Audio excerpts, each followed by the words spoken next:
Halo teman-teman semuanya, kami dari kelompok 1 yang beranggotakan De Mulyana, Fariha Junaidi, Indun Ariningsih, Iva Rizkyani, Monica Helma, dan Nurul Makfira. Di sini, saya akan memaparkan hasil kesimpulan kami mengenai jawaban pada ruang kolaborasi.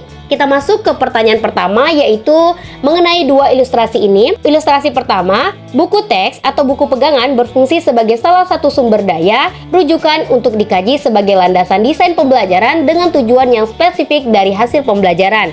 Sedangkan ilustrasi 2, buku teks atau buku pegangan adalah silabus atau penuntun seluruh kegiatan pembelajaran. Tidak ada tujuan eksplisit di luar buku teks yang digunakan. Untuk pertanyaan yang A, kami menggunakan ilustrasi 1. Di sini buku ajar berfungsi sebagai sumber dan acuan pembelajaran.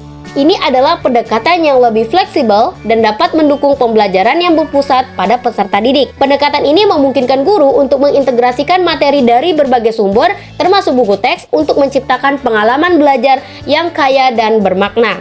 Tujuan dari hasil pembelajaran tertentu. Untuk pertanyaan B, pendekatan yang tepat saat ini adalah ilustrasi 1.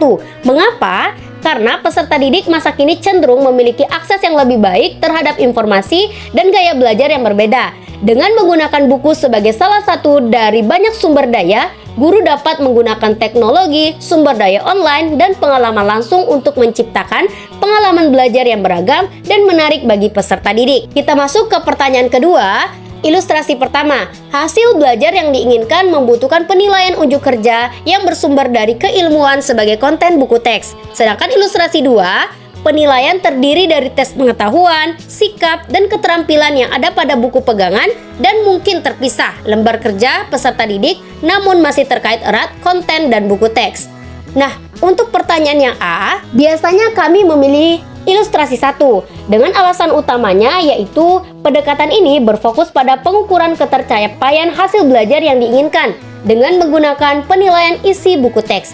Hal ini menciptakan konsistensi antara apa yang diajarkan di kelas dengan menggunakan bukti prestasi dan sumber akademis. Peserta didik diharapkan mampu menerapkan ilmu yang telah dipelajarinya dalam situasi praktis atau dunia nyata. Untuk pertanyaan yang B, pendekatan yang lebih relevan bagi pelajar masa kini adalah ilustrasi 1.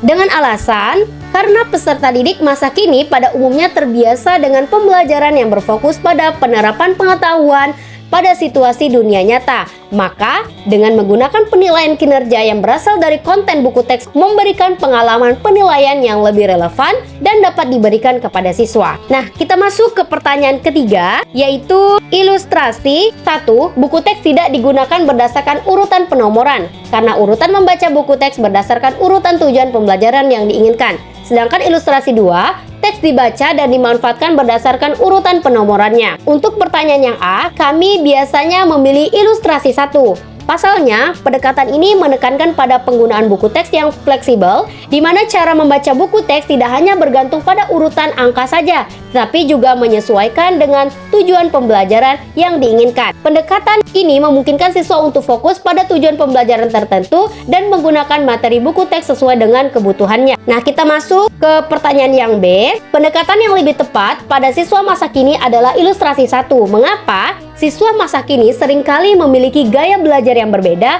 dan membutuhkan fleksibilitas dalam pembelajaran mereka serta penggunaan alat peraga. Kita masuk ke pertanyaan keempat, yaitu ilustrasi 1. Buku teks ini adalah salah satu sumber daya dan rujukan di antara banyaknya sumber belajar. Buku pegangan termasuk sebagian materi dan umumnya hanya digunakan untuk merangkum ide-ide yang penting dan sebagai landasan memecahkan masalah dan dukungan argumen penting. Sedangkan ilustrasi 2, buku teks sumber primer dan bahan sumber lainnya jarang digunakan. Ringkasan dan konten buku teks diambil sebagai kegiatan untuk dipelajari, didalami, dieksplorasi, diuji, dan dikritik. Untuk pertanyaan yang A, kami memilih ilustrasi 1, sebab meskipun pendekatan ini mengakui buku teks sebagai salah satu dari sekian banyak sumber belajar yang tersedia, pendekatan ini tidak membatasi pembelajaran hanya pada buku teks saja.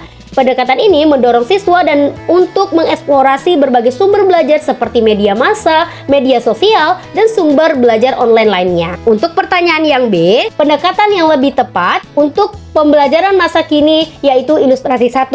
Siswa masa kini tumbuh di era teknologi dan informasi sangat mudah didapatkan. Di sini, masyarakat biasanya sudah terbiasa belajar dengan menggunakan berbagai sumber belajar. Mungkin kan pembelajaran yang lebih terbuka, dinamis, dan beragam.